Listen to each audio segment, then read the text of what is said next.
A train takes 6 hours 39 minutes to travel from New Delhi to Kanpur. The train travels a distance of 429 kilometers. Work out the average speed of the train in kilometers per hour, correct to one decimal place. So if I want to work out the speed in kilometers per hour, I've got the distance already in kilometers. And so I could do with the time in hours. Now it's 6 hours and 39 minutes, which is 6 and 39 sixtieths in hours. So my speed is going to be the distance divided by the time. And since my distance is in kilometers and my time is in hours, my answer will be in kilometers per hour. And if I do 629 divided by 6 and 39 sixtieths on my calculator, I get the answer 64.511 and so on. And so giving my answer to one decimal place, the answer is 64.5 kilometers per hour. So that's number 1 down. Okay, number 2. Ava writes down 5 whole numbers. For these 5 numbers, the median is 7, the mode is 8, and the range is 5. Find a possible value for each of the 5 numbers that Ava writes down. Okay, well, she's going to write down 5 numbers, 2, 3, 4, 5. The median is 7, which means that the middle number, if I put them in numerical order, must be 7. So the third number there must be 7. Now the mode is 8. Well, if the mode is going to be 8, there have to be more 8s than any other number. So those 2 will have to be 8s. Okay, now the range is 5. That means that the difference between the largest and the smallest of the numbers is 5. So that number must be 3.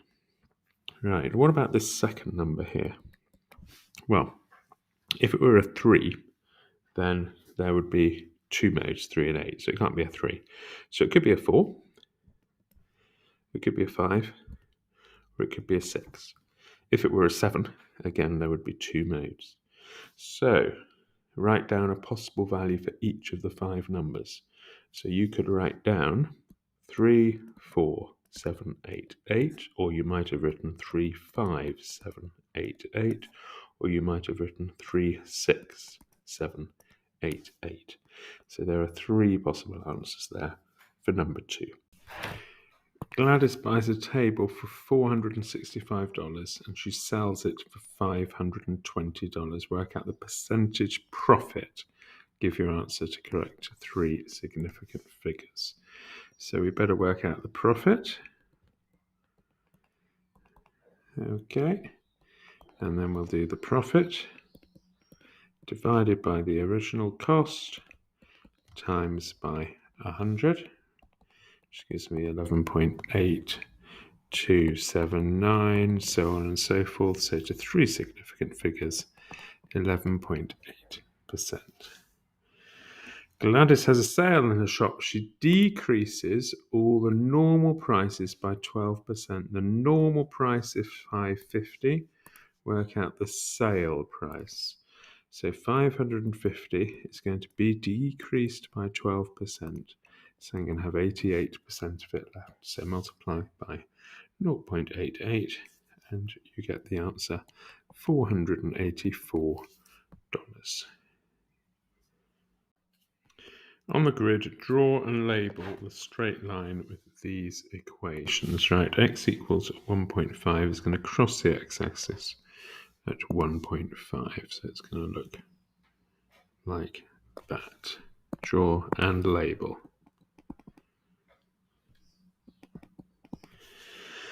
Y equals x goes through 1, 1, 2, 2, 3, 3, 7, 7, and 0, 0.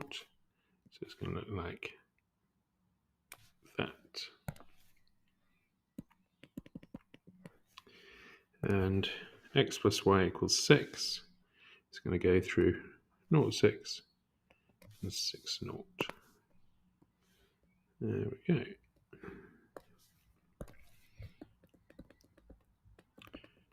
Okay, show by shading on the grid the region that satisfies all three of these inequalities. Well, we need x to be greater than or equal to 1.5. So that's going to be all of this. We need y to be greater than x.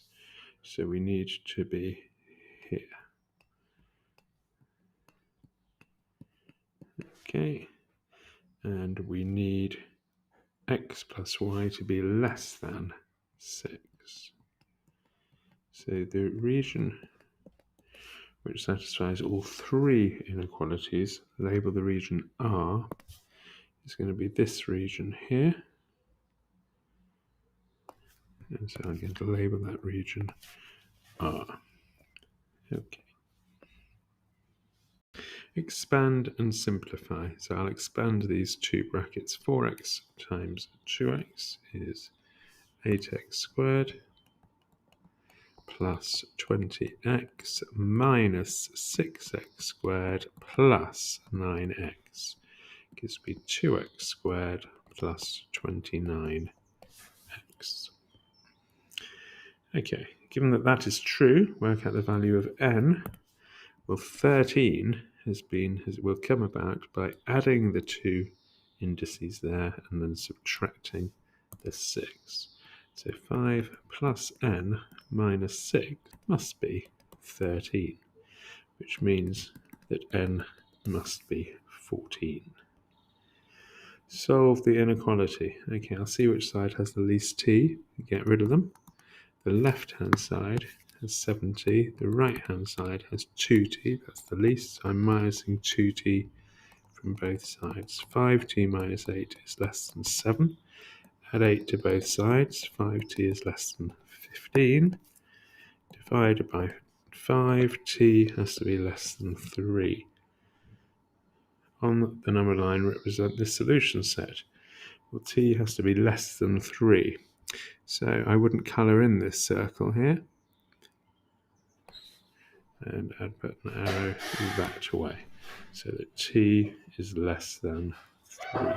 Write down the value of y to the power of 0. Well, anything to the power of 0 has a value of 1. Work out, give your answer in standard form. Okay, well, let's start with the numerator of the fraction. I've got 9.6 times 10 to the power of 141 plus 6.4 times 10 to the power of 140. I'm going to write them both so that the 10s are to the same power, because I can add them up more easily rather than like collecting like terms. So I'm going to leave the 9.6 times 10 to the power of 141 plus, I'm going to change this second number so that I've got 10 to the power of 141. I've added a power of 10 there, so I'll subtract a power of 10 there. So now I've got two numbers, each to the same power of 10. So I can simply add them together. 9.6 and 0.64 is 10.24. So I've got 10.24, 10 to the power of 141. So my fraction now is looking like that. 10 to the power of 16. Right, so that's what I'm working with now. Well, to start with, on my calculator, I'll do 10.24 divided by 3.2. That gives me 3.2 times 10 to the power of 141 divided by 10 to the power of 16. If I can divide by 10 to the power of 16, I simply subtract those indices, 141 minus 16. So my answer is 3.2 times 10 to the power of 125. And that, as it happens, is already in standard form. So there is my answer to number 6. There are 5 cocoa pods in a bag, and the mean weight of those 5 cocoa pods is 398 grams. A 6th cocoa pod is put into the bag, and the mean weight of the 6 cocoa pods is 401 grams. Work out the weight of the 6th cocoa pod that's put into the bag. Right, Well, if I've got 5 cocoa pods and their average weight is 398, then the total weight of the 5 is 5 multiplied by 398. So their total weight is 1,990 grams. Now, the total weight of the 6 is 6 multiplied by 401, which is 2,406. So the weight of the 6th pod must be the difference between the weight of the 6 and the weight of the 5. So that weight of the 6th pod is 416 grams. Question 8. A, B, and C are points on a circle with centre O. AC is the diameter. Got lengths and angles there. Work out the total area of the region shown in the diagram. Well, essentially then it's going to be the area of the whole circle. Subtract the area of the triangle.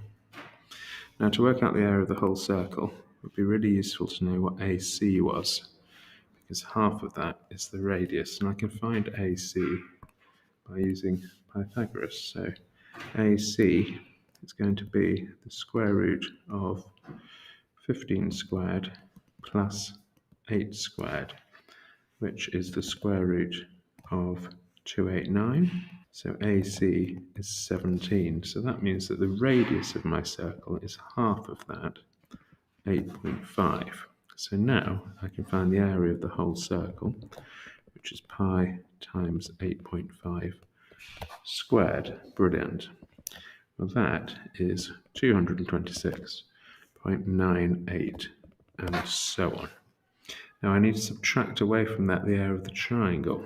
Well, the triangle's area is simply base times height divided by 2, which is 8 times 15 divided by 2, which gives me an area of the triangle of 60. So the shaded area is going to be the circle, 226.98, and so on, minus 60, which gives me 166.98, and so on. And I'm asked for this answer here, correct to 3 significant figures. So my answer would be 167 square centimetres. That is question 8. Question 9. Find the lowest common multiple of A and B. Give your answer as a product of powers of prime numbers. Right. So we have to construct a number which both A and B will divide into. So here's A. I'm just writing it down while I think about it. And here is B. 2 to the power 4 times 3 times 5 to the power 4 times 13. So I need to write down a number which is a multiple of both of those. Right, so my lowest common factor then will need to have, if it's going to be a multiple of A and of B, well, it's got to have 2 to the power of 4 at the very least. It's got to have 3 squared in it so that A will divide into it. Now, looking at the powers of 5, it's going to need to have 5 to the 4. Okay, and it's going to need to have an 11 and a 13. So there's my answer. 2 to the power 4, 3 squared, times 5 to the power 4, times 11, times 13. People who work for a company work in Team A or Team B. And there's this important ratio here. The number of people in Team A to the number of people in Team B is 3 to 4. It's always useful to have a total column and a ratio, so the total's 7. Now, 4/5 of Team A work full-time, okay, and 24% of Team B work full-time. Work out what fraction of people working for the company, work full-time. Give your fraction in its simplest form. Right, to make this a bit easier, I'm going to imagine that the company has 700 employees. And so I'm going to work on a ratio of 300 to 400. Now, let's have a think about the people who work full-time. Well, 4/5 of Team A work full-time. So I'm just going to work out 4/5 of 300. And that tells me that in my company here, I've got 240 full-time workers in Team A. And 24% of Team B work full-time. So I'm going to work out 24% of my 400 workers in Team B, which is 96. So in my company here, I have a total of 240 plus 96 full-time workers, which is 336 workers. And it asked me what fraction of the company work full-time. So that would be 336 out of the 700. And I can use my calculator, of course, to cancel that down for me, which gives me the answer 12 out of 25. So my answer is that 12/25 of the company work full-time. I've got to simplify this fully, and I've got something to the power of -2 here. So the first thing I'm going to do is I'm going to invert the fraction, and that has dealt with the negative power. So now I'm just left with that expression squared. When I square a fraction, I square the top and square the bottom. 18 squared is 324. T to the 6 times t to the 6 is t to the 12. W to the 10 times w to the 10 is w to the 20. And underneath, I've got 9 9s are 81, t to the 8, and w to the 18. Now, first thing I need to do really is to have a look at my numbers and see what I can do with 324 over 81. What will go into 324 and 81? So on my calculator, I'm going to cancel down the fraction 324 over 81. Right, well, 81 goes in 4 times. So 81 goes once, 81 goes 4. Right, now if I divide the top by t to the 8, remember to subtract the indices. So that's going to give me t to the 4. And then w to the 20 divided by w to the 18 is w squared. So my answer is 4 t to the power of 4 w squared. That is number 11.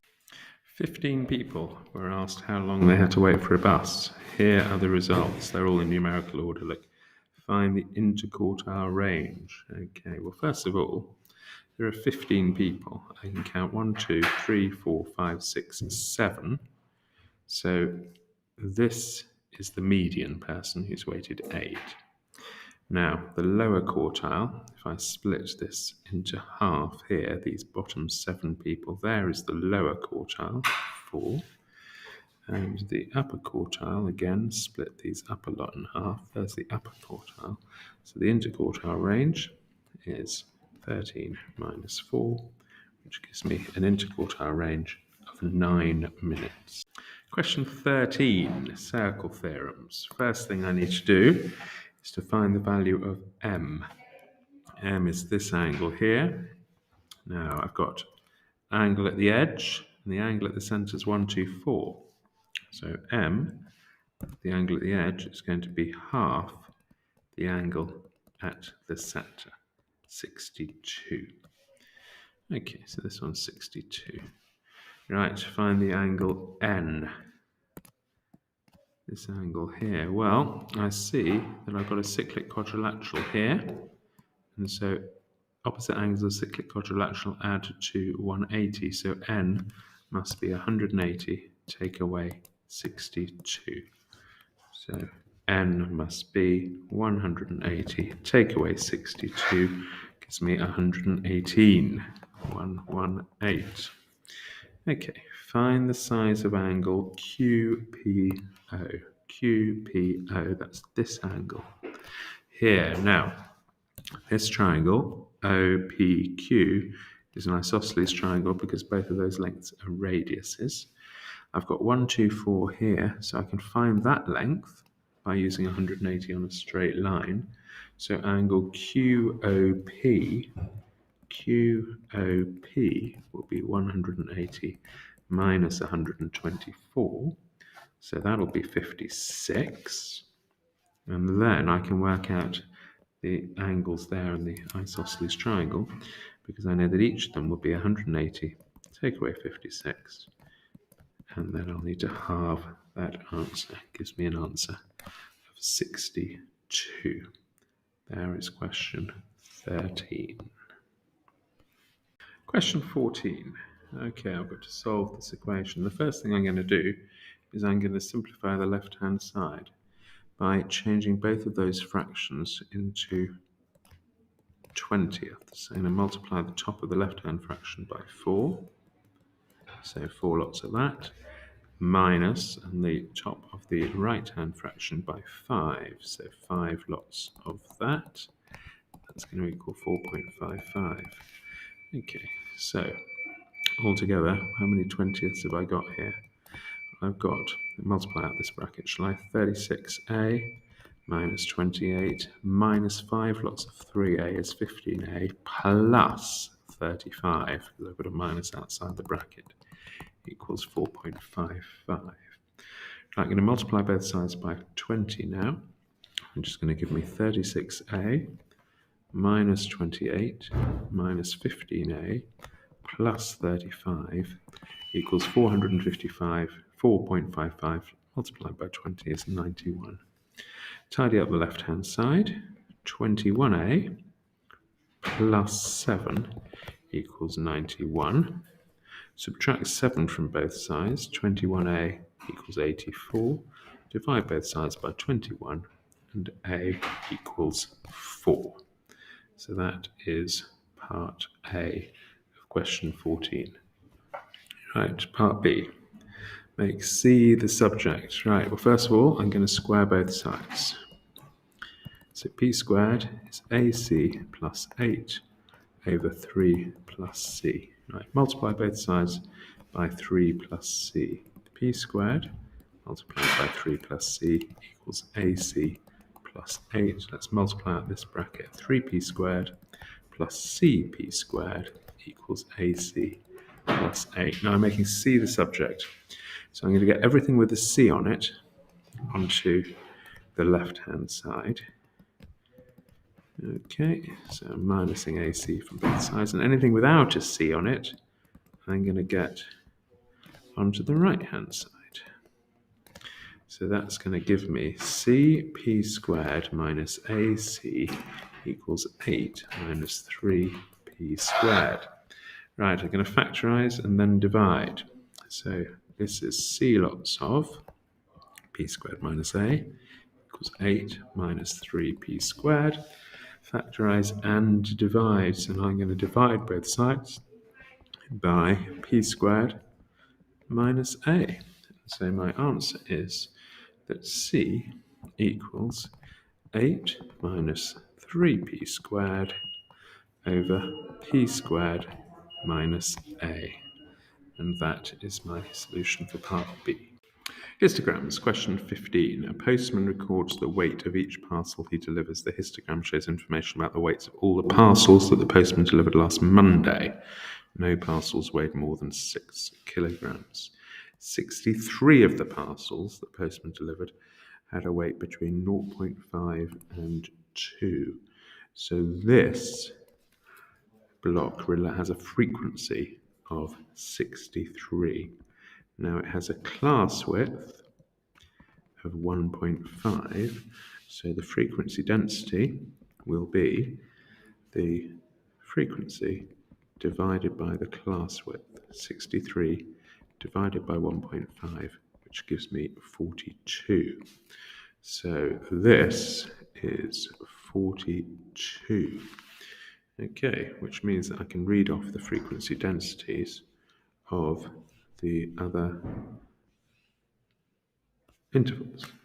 Right, so I've got from 0 to 0.5, I've got a frequency density here of 18.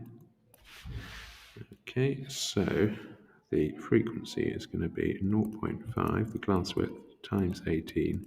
there are going to be 9 parcels there. Right, the frequency density of 2 to 3 is 24. It's got a class width of 1. So that's just going to be, so let me just write that down here, 2 to 3, class width of 1 times 24 gives me 24 in there. 3 to 4, class width of 1 times 20, 30 gives me 30 there. And then I've got 4 to 6, so that's a class width of 2. And I've got a frequency density of 8.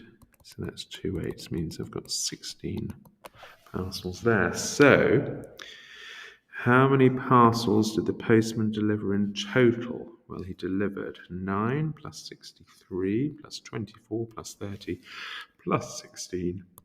So altogether he delivered 142 parcels. Okay. Now the postman picks at random 2. Postman picks at random 2 of the records of the parcels he delivers. Right. Work out an estimate for the probability that each parcel weighed more than 2 1/4. Let's have a look here. Now 2 1/4. Here's my cut-off point, about there, right? Okay. So, all right. Now, how many parcels are going to be greater than a weight of 2 1/4 out of the 142 parcels? Well, obviously these 16. Obviously that 30. 16 plus 30. And then 3/4 of that column there. 3/4 of 24 is 18. So there are 64 parcels which have a weight of greater than 2 1/4. So the probability of him choosing one after the other, well, it's going to be 64 out of 142 for the first one. And then the probability of the second one being more than 2 1/4 is going to be 63 out of 141. So all I need to do is to find the product of those two fractions, which gives me the answer 672 out of 3,337. And there is my solution for question 15. Question 16. Okay, we've got to fill in the Venn diagram with all the information that we've got. So let's have a look. 4 students study all 3 languages. That's straightforward. 10 study Russian and French. Well, 4 of those are already accounted for, so I'm going to write 6 there. 13 study French and German. 4 already accounted for. I'm going to write 9 there. 6 study Russian and German. 4 already accounted for. 2 goes there. 24 study German. Let's have a look. Well, I already know about 9 and 4, 13, 15 of them. So 9 goes there to make 24 studying German. 11 study none of these subjects. And the number who study only Russian is twice the number that studies only French. Well, X study only French, so 2X study only Russian. Show all the information on the Venn diagram, giving the number of students in each appropriate subset in terms of X where necessary. Done. Given that the number of students who were asked the question was 80, so all of these numbers together add up to 80. So 2x plus 6 plus 4 plus 2, so that's plus 12, plus another 18, plus an x, plus the 11 on the outside equals 80. So 3x plus, what does that make? 41 equals 80. Subtract 41 from both sides. 3x is 39. So x is 13. Is that the answer to the question? It says work out the number of these students that study Russian. Okay, well, the people who study Russian, well, that's 2x plus the 6, the 4, and the 2. So it's 2x plus 12. That's the number of people who study Russian. And x is 13, so that's 26 plus 12. Gives me 38 students studying Russian. And that is question 16. Question 17. We've got a solid prism here. Okay. In fact, it's got a trapezium at the end, a trapezium at the other end. It's a prism with a trapezium as its regular cross section. Okay. And it's an isosceles trapezium, the regular cross section. Okay, work out the total surface area of the prism. Well, I've got A, B, C, D. A, B, C, D. That's got an area, and the area is going to be the average of 37 and 28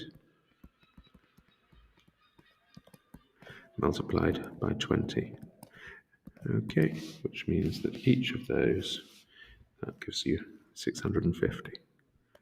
Now, of course, I've got two ends, so I'm going to multiply those by 2 to give me 1,300 square centimetres. That's the area of each of the ends, which are both trapezium. Now, obviously, it's got a top, this shape, which is B, C, F, G, and the top is simply a rectangle measuring 28 by 24, which gives me 672. There's only one top. There's a bottom, ADEH. ADEH. Again, it's simply a rectangle, measures 37 by 24, which gives me 888 square centimetres. There's only one bottom. Now I need to have a look at the side CDEF. Now, CDEF is going to be a rectangle. It's got a base of 24 and a height of CD. So I'm going to need to work out CD. Right, I'm going to imagine this right angle triangle here. Okay. Now, I know that the height of that triangle is 20, and I simply need to work out the length of the base here. Well, you've got 37, and then you can take away 28 and divide that difference by 2. Gives you a base here of 4.5. So CD is going to be the square root of 20 squared plus 4.5 squared. So CD is 20.5. Okay, so now I can find the area of CFED. CFED is going to be 20.5 times 24, which is 492, and there's one of those faces on the right and one of those faces on the left. So I'm going to multiply that by 2 to give me 984. So now that's the area of each face. I simply need to add those up to get the total surface area of 3,844.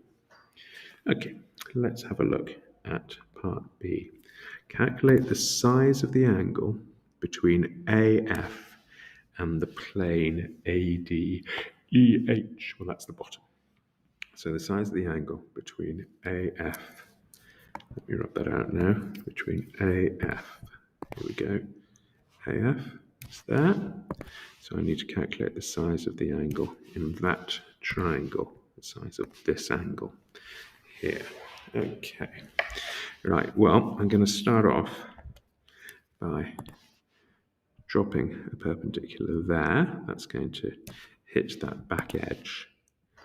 That's a better diagram, isn't it? Okay, now that's a right angle here, and I know the length of F. Let's call that point X. I know the length of Fx is 20. Okay. What I don't know is the length of A to X. Okay, but I do know that this length here is 4.5. Okay, so I need to find the length of AX. Well, if I draw a line parallel with the edge here, I've got a right angled triangle here, which AX is a part of. Okay, there's my right angle. I Okay, now that right angle triangle, the red line there is 24, isn't it? And the base of that triangle is 37 minus 4.5. So I can find AX as follows.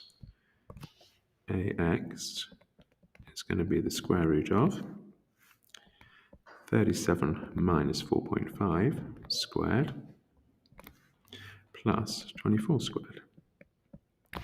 Okay, bit of calculator use, and I have the answer 40.401 and so on for my length of AX. So now I can draw this triangle out. So I'm going to draw the triangle from A to X, and then from F to A. Here we are. So I've got F, A, F, A, F down to X. Here we go.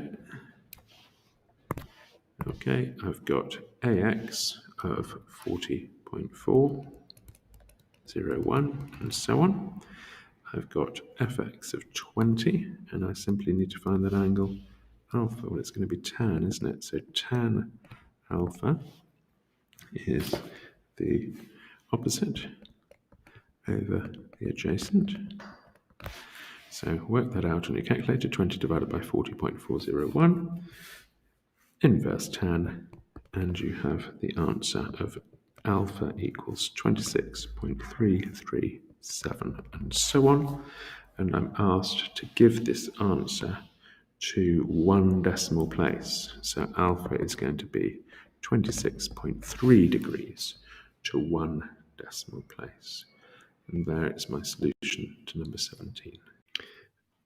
I've got a rectangle, ABCD, drawn on a grid, and here are the coordinates of the four corners. I've got to work out the value of A, B, and C. Let's draw a diagram first of all. Okay.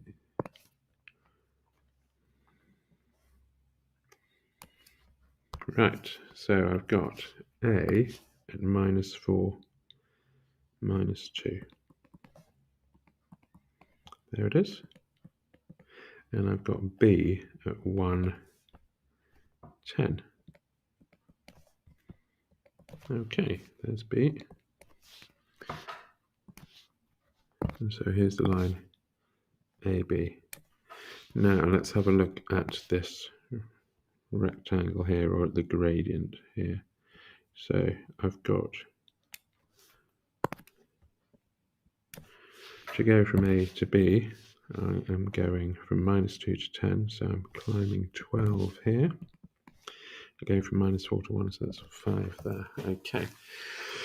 Now, to go to C, obviously B to C, C's over here somewhere, because C is 19, has an x coordinate of 19, so it's over here. Okay, it's obviously going to be perpendicular to AB. So if it was a square, I'd simply go 12 along, which would take me to what? 1 and 12 take me to 13, but actually 12 along and 5 down, wouldn't I? But I'm going 18 along, so 1.5 12, so I'm going to go 7.5 down.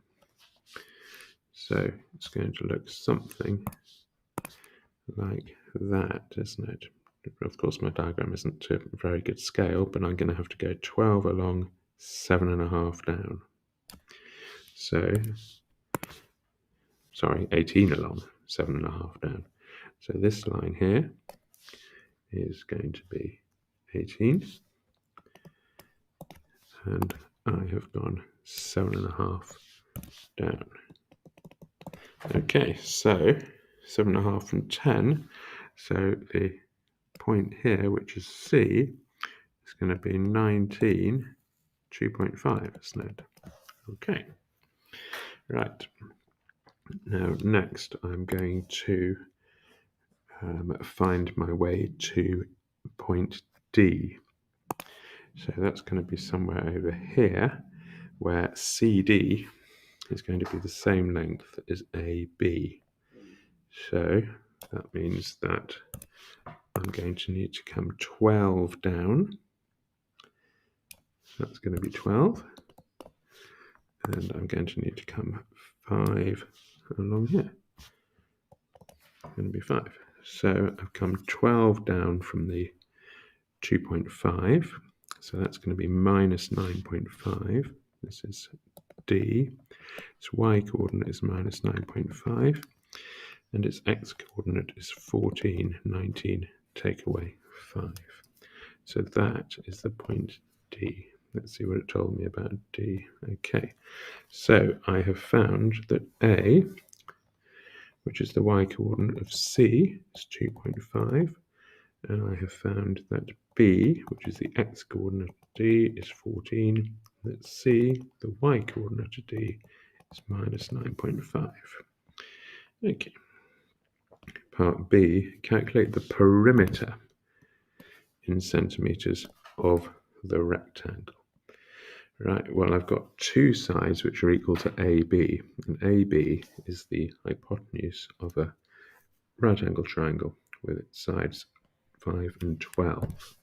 So AB squared equals 5 squared plus 12 squared. Well, it's going to be a 5, 12, 13 triangle, so AB will be 13. And my second triangle, BC, is the hypotenuse of a triangle with side lengths of 18 and 7.5. So BC squared is going to be 18 squared plus 7.5 squared. Okay. 18 squared plus 7.5 squared equals, and so BC is going to be the square root of 380.25. So the perimeter is going to be 2 13s plus twice that square root. Okay. 13 times 2 plus 2 times the square root of 380.25 gives me an answer of 65 centimetres. Reassuring that's a whole number because it doesn't ask me to approximate my answer. So there is my solution to question 18. A particle P is moving along a straight line. Okay. The fixed point O lies on the line. At time t seconds, where t is greater than or equal to 0, the displacement, s meters, of P from O is given by this formula. So what's happening is that P is moving along this line. Maybe it's moving along this way, a positive displacement away from O. Maybe the displacement is going down. At this point, the displacement would be 0. And at this point over here, the displacement would be becoming negative. So we don't know what P is doing along this line, but we know that the displacement over time, the displacement varies over time and is given by this formula. Find the displacement of P. Where is P compared to O? The displacement of P from O when P is instantaneously at rest. So at some point or other, P will stop. Well, perhaps it's going this way, and then perhaps it stops and moves backwards. So at some point or other, P is instantaneously at rest. The displacement is no longer changing. What we're going to do is we're going to find an expression for how the displacement changes as time changes.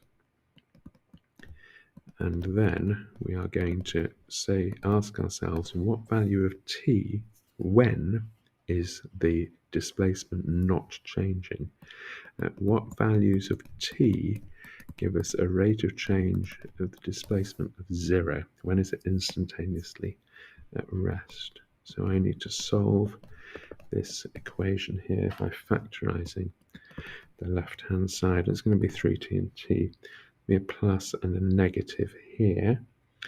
Okay, I'm just trying to work it out in my head. If I get 4 here, then that's plus 12t minus or 422, so that's going to give me minus 2t plus 12t gives me plus 10t. Good, so there's the expression factorized. So that's going to give me two values for t. One is that t is minus 4, and the other is that t is 2/3 of a second. Now, obviously, a negative time is not feasible, so t must be 2/3. So after 2/3 of a second, it must be going, perhaps it's going this way, and then 2/3 of a second it stops instantly, and then starts going backwards, perhaps, or perhaps it's, who knows. Anyway, it stops. It's instantaneously at rest after 2/3 of a second.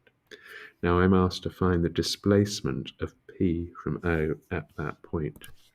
So the displacement formula is S is t cubed plus 5t squared minus 8t plus 10. And I need to find the displacement after 2/3 of a second. So I'm going to substitute 2/3 in for t here. Okay, put a calculator action now. So I've got 2/3 cubed plus 5 times 2/3 squared, that's 4/9,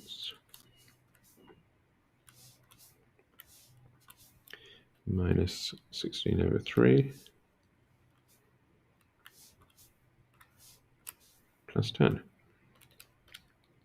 which gives me an answer, a displacement of 194/27. Let's just go back to the question. Aha, look at this. Give your answer in the form a over b, where a and b are integers. So that is the form it wants the answer in. So the displacement is 194/27, which basically means that it moves 7 and a bit meters away before it stops, and perhaps goes further, or perhaps goes back, depending upon the function. So that is the answer to question number. Okay, I'm going to start off by looking at the triangle PQR. I'm going to imagine that that's got side lengths of x. I'm going to let PQ equal x. That's an equilateral triangle with angles of 60. So the area of PQR I can find using the formula half AB sine C, which is going to be a half times x squared times sine 60, which is going to be a half x squared times root 3 over 2, which is root 3 over 4 x squared. Now I'm going to find the area of the hexagon next. To find the area of the hexagon, I'm going to consider the equilateral triangle A, B, and O, where O is the center of the hexagon. That's an equilateral triangle again, and it's got side lengths of 1.5x, because AB is 1.5 times PQ. It's got an angle of 60 again. So the area of the hexagon is going to be made up of 6 triangles. So the area of the hexagon is going to be 6 times a half times 1.5x times 1.5x times sine 60. So the area of the hexagon is going to be 3 times 2.25 x squared times root 3 over 2. So I'm going to use my calculator to simplify that. I've got 3 times 2 1/4 times root 3, all that divided by 2. So the area of the hexagon is 27 root 3 over 8 times x squared. Now I know that the area of the hexagon, subtract the area of the small triangle, gives me the area of the region T, which is 72 root 3. So I'm going to do the area of the hexagon subtract the area of the small triangle, and I know that that equals 72 root 3. Right, I'm going to divide everything by root 3. It gives me 27 over 8 x squared minus a quarter x squared equals 72. Right, well, a quarter x squared, that's 2/8. So I've got 25/8 of x squared on the left and 72 on the right. So x squared is going to be 72 multiplied by 8 divided by 25. 72 times 8 equals divided by 25 gives me an x squared of 576 over 25. So that tells me that x equals the square root of that, which gives me 24 over 5, or 4.8. So there's my answer. The length x, which just check that is what I was asked for, the length PQ is 4.8. Right, I have to work out the product of these two fractions and then later on subtract x minus 7. So to start with, I'm working out the product of these two fractions, and I'm going to factorise this expression on the left here. 25x squared minus 64, that's the difference of two squares. So 5x minus 8, lots of 5x plus 8. I'm going to leave for a moment the denominator of the left-hand fraction. I can easily factorise, there we go, the numerator here. And this will simply remain as 5x plus 8. I need to remember to do that later on. Now, factorising this, the denominator on the left-hand fraction here. Now, I know that it's going to have 5x and x.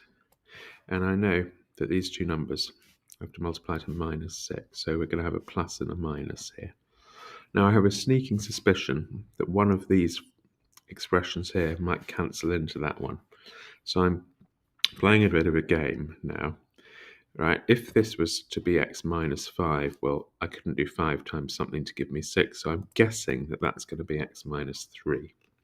Now let's have a look and see what would happen here. So I'd have 5x squared, I'd have minus 15x, which would mean that I'd have to add on 2 more x's to give me minus 13x. Now let's just check that that works. So that does indeed work. It gives me a minus 6 at the end. It gives me 5x squared, and it gives me plus 2x minus 15x minus 13x. So that's that one factorised. Now let's do some cancelling. I've got x minus 3 and x minus 3.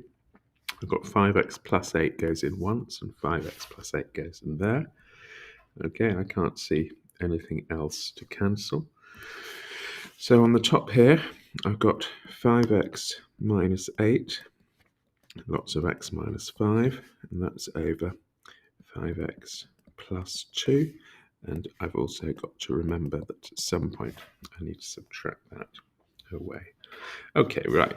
I'm going to have a common denominator of 5x plus 2 now. So I'm going to have here these two brackets expanded over 5x plus 2. So let's do that now.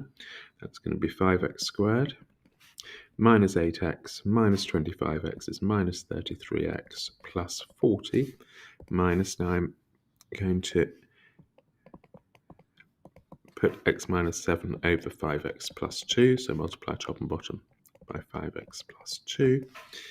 Okay, so that's going to give me 5x squared minus 33x plus 40 minus square bracket here, so I don't forget about the minus sign, 5x squared plus 2x minus 35x is minus 33x minus 14 all over 5x plus 2. Okay, so let's remove that bracket on the numerator. Minus 5x squared plus 33x plus 14 all over 5x plus 2. Simplify the top here. I've got 5x squared minus 5x squared, none of them. Minus 33x plus 33x, none of them. So I've just got 54 over 5x plus 2. And that I can't simplify. So my final answer is 54 over 5x plus 2. Question 22. Okay, the diagram shows a sector of a circle. Yes, it does. Center O and radius 6 plus x. So this length is 6 plus x and that length is 6 plus x. A is the point on OB and D is the point on OC, such that OA equals OD equals 6. OA equals OD. So I've got an isosceles triangle here with a top angle of 50. Okay. Given that the perimeter of the sector, so the perimeter of the whole of this sector of a circle, equals twice the perimeter of the triangle, find the value of x, giving your answer to 3 significant figures. Okay, well, let's start off by looking at that isosceles triangle that we've already identified. That isosceles triangle OAD has equal sides of 6 and a top angle of 50. It'd be nice to find the perimeter of this triangle because that's going to help us here. So I'm going to call this A, and I'm going to use the cosine rule to find the length of A. So A squared would be B squared plus C squared minus 2 times B times C times cos 50. Right, put the right hand side in your calculator. You'll end up with 25 point something. Square root it, and you'll have an answer that A is 5.0714 and so on. Right, so now I'm in a position to work out the perimeter of the triangle, which is simply A plus 12, so 17.0714 and so on. Okay, now I'm going to work out the perimeter of the arc. Sorry, I'm not going to work out the perimeter of the sector for next. So I'm looking here, and I'm going to work out the perimeter of the sector. Now the sector is made up of 2 straight lines. I know what their length is. That's 6 plus x and 6 plus x. It's also made up of the arc BC. Let's find the length of that arc. Well, that length of the arc BC is a fraction of the whole circumference, is 5/36 of the whole circumference. So it's 5/36 times pi d. Now, the radius is 6 plus x, so the diameter is twice that. Okay, twice 6 plus x. So the arc is going to be 5 out of 36 times pi times 2 lots of 6 plus x. All right. So that's going to be, 2 is going to cancel into 36. So that is 5/18 times pi times 6 plus x. So I'll multiply that bracket. 5/18 times 6, the 6 will cancel, that's 5 over 3 pi plus 5/18 pi x. So that's the length of the arc.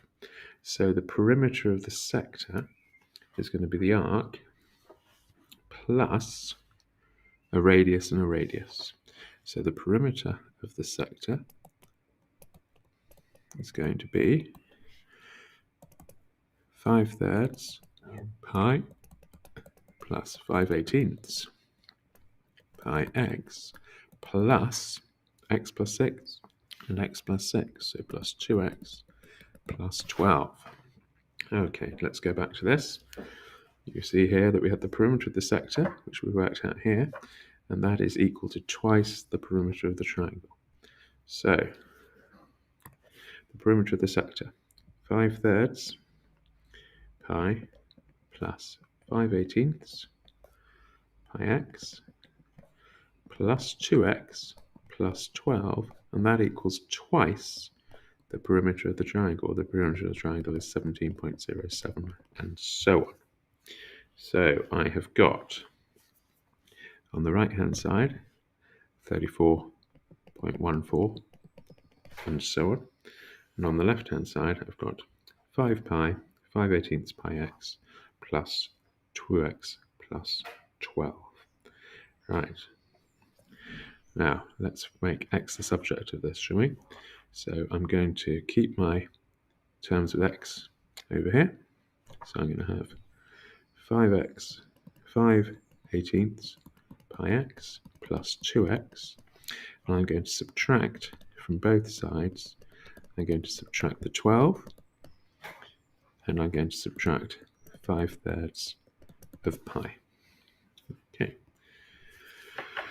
Right. That gives me, on the right-hand side, 16.90 ... by using my calculator. And on the left-hand side, I've got these two expressions, both with an x in them. So I'm going to factorize and then later divide. So the left-hand side is equal to that. And so x will be equal to 16.90 and so on and so forth, all divided by 5/18 of pi plus 2, which gives me a final answer of 5.8854 and so on. And I'm asked to give my answer to, am I asking my answer to? 3 significant figures, which gives me an answer of 5.89 centimeters. And that is my solution to question 22. Mr. Wright here, and well done for making it through to the end of the paper. In a moment, I'll show you the grade boundaries and I'll show you how to calculate what grade you would have got had you been sitting this paper or this set of papers. But first, if you found these video walkthroughs useful, please do hit like. It really helps the channel and it tells me that you have found the film useful, and it's good to have some positive feedback. Of course, if you want to see more of the same, do subscribe to the channel and then you'll get notifications every time I post something new. So, the grade boundaries. Well, here they are. And what you need to do is to add together your 2 marks on the 2 papers. Of course, both marks out of 100, so that gives you a total out of 200. And then you can use this table to read off what your grade would have been had you sat this set of papers. Leave me a comment, tell me how you've done, and good luck with your exams.